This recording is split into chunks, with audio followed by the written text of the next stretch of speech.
I love you लिख के रखने छियो सोना के हम रुमाल में। आई लव यू लिख के रखने छियो जानू के हम रुमाल में। मां Saraswati recording studio. I love you लिख के रखने छियो सोना के रुमाल में।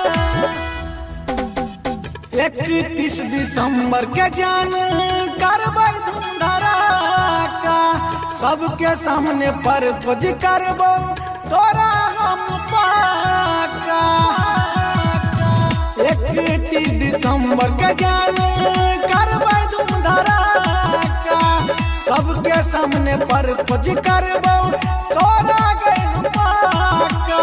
सोने सोने पिकनिक मनेबै जाके नैनीताल में।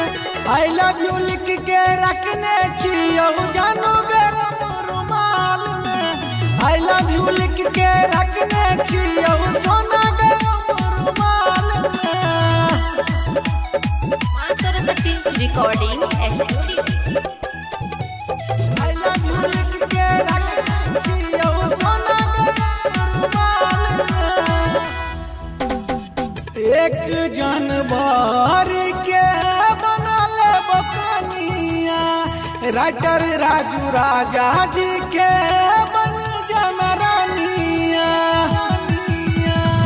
1 जनवरी के जान बना ले बकनिया। राइटर मुकेश अमित के